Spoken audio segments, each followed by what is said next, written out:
Hey guys, welcome back to the channel. Hope you're doing good. It's me, Bo, back with another cult movie review.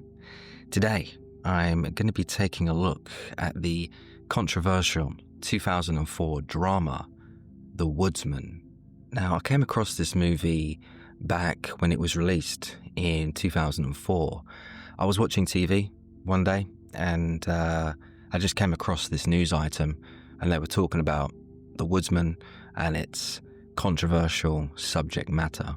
I was, mildly interested, but I mean, at that age, I was like 13 or something, so I wasn't really into cinema like I am now. So, yeah, I remembered The Woodsman, but only up until very recently did I actually sit down and check it out. Just before we get into the review, guys, if you haven't already, please do consider subscribing to the channel. All the support is greatly appreciated. So The Woodsman from 2004 was directed by Nicole Castle and was based on the stage play written by Stephen Fletcher. The film marked Castle's directorial debut and was shot on location in Philadelphia for around about $5 million, which is, a modest budget for an independent feature. Now, when it comes to the plot, the movie followed the character Walter, who was played by Kevin Bacon, a convicted child molester. The film literally picked up as Walter was being released from prison and reintegrating himself back into society.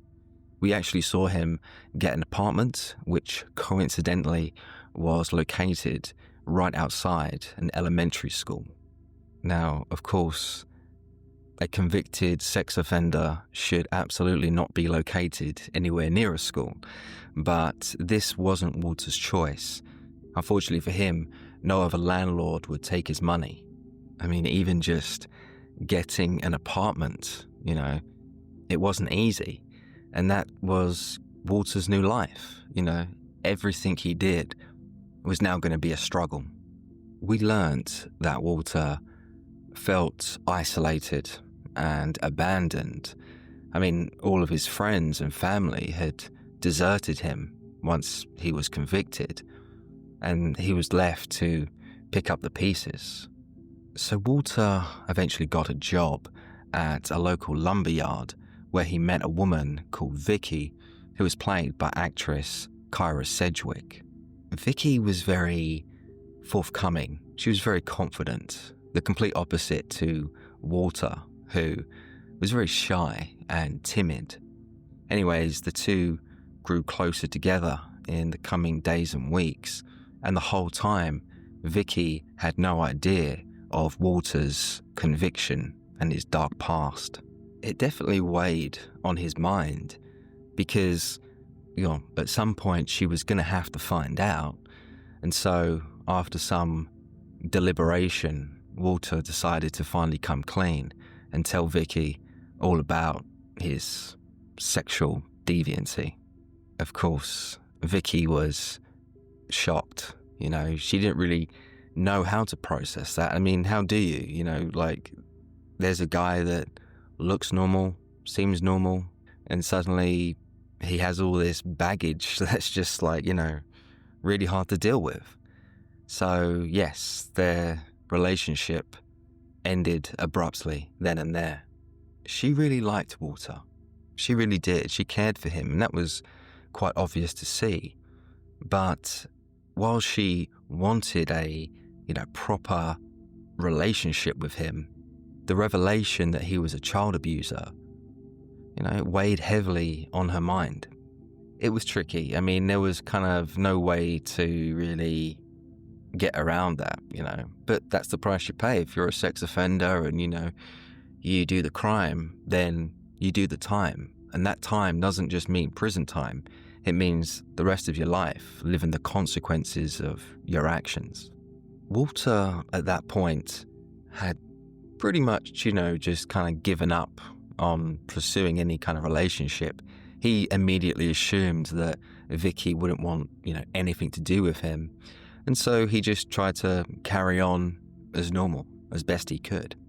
Over time, Vicky was able to come to terms with what Walter had told her, and she accepted him for who he was and wanted to carry on.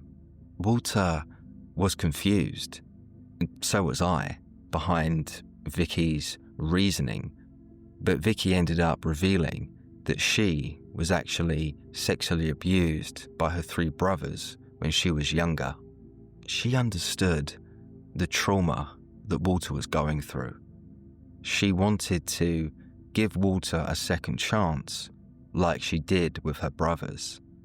And in her eyes, if she was strong enough to forgive her siblings, then she was strong enough to accept Walter for who he was.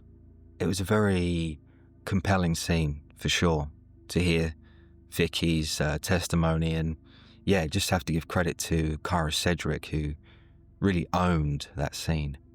I also have to take a moment to talk about the film's ending, and where Walter basically finally came to the realization of just how much of a monster he really was. So in the lead up to this, Walter befriended a young girl called Robin, who he saw out birdwatching one day. Walter kept approaching her in an effort to sexually abuse her, while he had tried so hard to steer clear of any temptation and really attempted to fix his life. Those dark and disturbing, perverted thoughts and urges, well, they proved too strong for Walter to ignore. He one day saw Robin out by herself, birdwatching. No one was around. There was an innocent young girl, and he saw the perfect opportunity to strike. So the two ended up talking on a park bench, getting to know each other. And through conversation, Robin confided in Walter that her dad made her do things that, well, sexual things that made her feel very uncomfortable. This young, innocent girl, who Walter had just randomly seen and befriended, she too was a victim of child abuse. At that moment, seeing Robin in tears made Walter realize the true damage that he had inflicted on his own victims. He was just like Robin's father, a sick, perverted man. Now, while I enjoyed this drama, it's hard not to feel conflicted, since this movie did sympathize with the child predator. As a viewer, you are forced to confront your own morals and views over how to react to someone like Walter. Like most things, not everything is black and white. There's a lot of context and nuance to consider in every single crime that's committed. We learnt that Walter had spent 12 years in prison, convicted of molesting 2 underage girls, which of course is absolutely despicable, it's disgusting and perverted. But then the question becomes, what do you do with someone like that after, they've served their time in prison? Can we believe in rehabilitation? Is it effective? Can we really, trust a guy to go back out into society and not commit those same crimes again? For me, in my personal opinion, I think it's a mental illness, that stems from some deep, dark trauma that's been suppressed over time. Not addressing things, bottling it up, that's never a good idea. It really isn't. But when a kid who has an underdeveloped brain witnesses, some sort of barbaric scene, of course, the brain would not know how to compute that sensitive information, thus leading to suppressed trauma. Now, this movie never really addressed Walter's childhood, And maybe, I'm giving him the benefit of the doubt here because that's the kind of link in the timeline that I see. For me, Walter was likely an abused child or had some sort of serious situation happen when he was younger that had a serious impact on his mindset. I guess what it comes down to for me is death. Now, what I mean by that is, did Walter kill anyone? Did he murder anyone in cold blood? Did he take a life? And in this instance, no, he didn't. Yes, of course, he's a sicko, he's a disturbed man, but Walter didn't kill anyone. Now, if Walter was a child murderer, then absolutely, the guy should have, been given lethal injection like all child killers should. But because Walter didn't take a life, I kind of came to the conclusion that he was just a seriously disturbed and mentally ill man that needed help and support. As I said earlier, I did feel very conflicted after watching this movie because, in some ways I felt bad for the character because he shouldn't have been hounded out of his job. He should have been able to work and earn a living. I don't think that taking someone's livelihood away is the best for anyone who's trying to pick up the pieces. I also didn't think that Walter should have been attacked by his co-workers like he was. I understand, people get angry in the moment, but long-term violence is never the option. I did think it was correct for the authorities to keep a close eye on Walter, making sure that he didn't stray too far away. And that actually proved to be, the best decision, because what happened? Walter eventually did go back on his word. He did get tempted and started singling out a girl, Robin, to sexually abuse her. A sex offender is a sex offender, and at the end of the day, you can put their name on the list, but to me, that doesn't go far enough. Because, as I said, they can always stray far away, just like Walter did. There needs to be permanent electronic tagging to all of these sexual offenders. It's the only way to ensure safety for the people in society. And I am really glad that the movie did explore this issue. I think it's also worth noting how someone's appearance can play a huge factor in how we would treat someone in that situation. Since Walter was an average-looking guy, arguably good-looking, it was easy to feel sympathy for a character like that. Whereas if he was this hulking, ugly, big, oaf, then I don't think many people would feel any sympathy for someone like that. Taking everything into account, I really did appreciate the filmmakers for, pushing the boundaries with their, character study on a child molester reintegrating himself back into society. Usually with films that involve paedophiles and, child predators, they usually end up getting caught or, being killed. We don't usually see, their journey after prison life. And so that was very refreshing when it comes to the Woodsman. When it comes to the performances, I want to commend Kevin Bacon for his delivery and his commitment to the role. There's no question, this guy carried the movie with his quietly intense performance. Now, I've seen a fair few Kevin Bacon films over the years, and I've not seen all of them. He's done a lot of work, but for me and what I've seen, I'd have to say this is the best Kevin Bacon performance I've ever seen.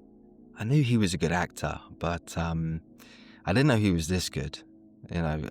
He made me feel sympathetic, for a child predator. I mean, damn you, Kevin Bacon, but that was all down to the brilliance of his performance. And I was thinking that when it came to this movie, you kind of had to have an established star in the lead role. Otherwise, I just don't think it would have worked. You kind of needed an established star like a Kevin Bacon to, kind of hook the viewer. An unknown actor, regardless of their talent, I don't think would have been able to have made this work given such the, ugly subject matter. You have to just give credit to the filmmakers for adopting that idea and going with it and finding, reaching out to Kevin Bacon to offer him the script and to get him involved. It was really, perfect casting. Kyra Sedgwick was a pleasant surprise, playing the role of Vicky in the movie.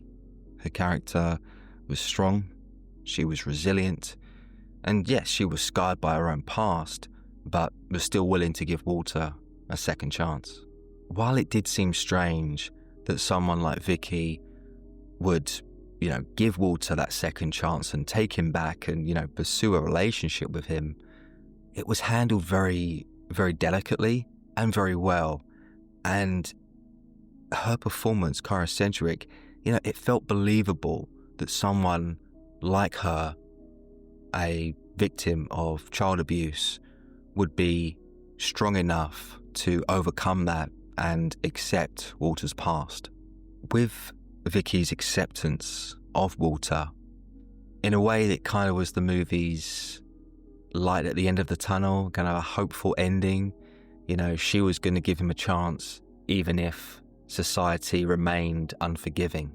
I also want to take a moment to give credit to the rapper Mos Def, who played the character Sergeant Lucas in the movie. Now, Mos Def is a guy that I'm very familiar with when it comes to, the music world, but when it comes to acting, going into this movie, I didn't know what to expect. Anyways, he showed up about midway through the film, and I have to say, Mos Def was very impressive. His character was this cocky, arrogant cop who immediately took a disliking to Walter, and, who could blame him?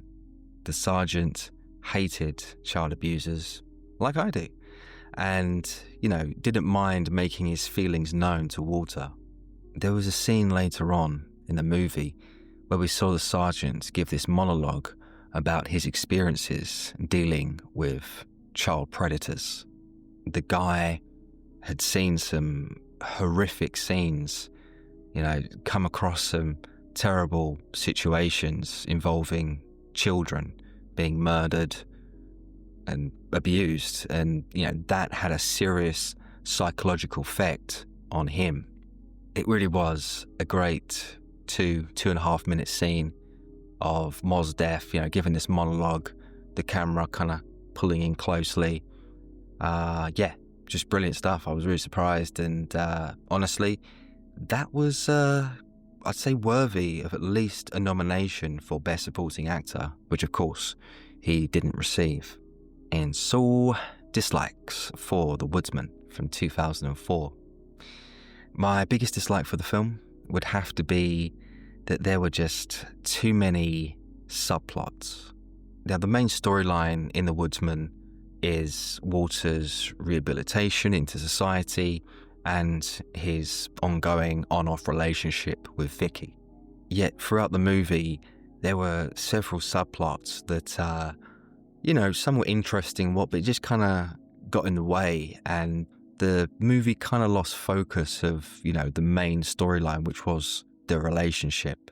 You had a plot where a young girl had gone missing and Walter was the prime suspect. You had one of Walter's colleagues reveal his true identity to the rest of his co-workers.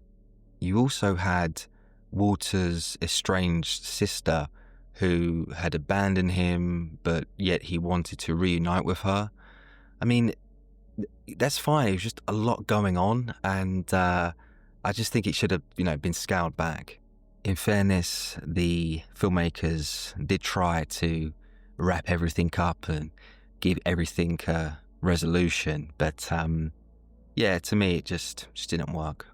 I'm not going to say that it ruined the film for me. No. And I thought the pace was really good, but I just think, there was too many things introduced, and I don't know, it could have been easily scaled back and probably would have been more beneficial to the overall movie experience.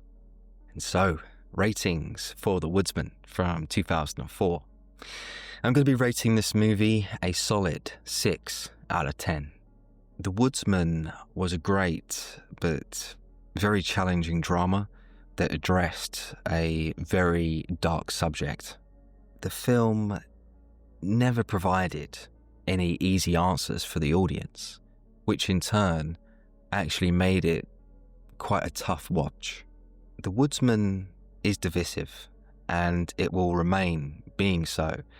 People will love it, people will hate it, and everyone is entitled to, their own opinions. I don't think, though, anyone can deny that this was a very well-made production that featured some great acting and a brooding score from composer Nathan Larson. Regardless of where you stand on this movie, it is the type of cinema that's provocative and will definitely, cause debate. And any movie that does that, I think, needs to be applauded. Any film that can ignite some meaningful discussion among friends, I think is the type of cinema that needs to be loved, applauded, and protected. If you've seen The Woodsman, then please let me know your thoughts and memories in the comment section below. For all those who haven't, this is a recommendation from me. If you're a Kevin Bacon fan and you haven't seen this one, then 100% absolutely. I mean, the subject matter is very dark, but for Kevin Bacon fans out there, yeah, this is a must watch. But yeah, if you're after some escapism, not realism, then maybe give this movie a miss. Well, that's all from me today, guys. I do hope you've enjoyed this review of The Woodsman from 2004. Definitely a very controversial drama. I will be back, of course, next week with another cult movie review. Just want to say a big thank you to all my current subscribers. Really do appreciate you guys' support. Thank you for commenting, liking, and sharing the videos. And well, take care. See you next week.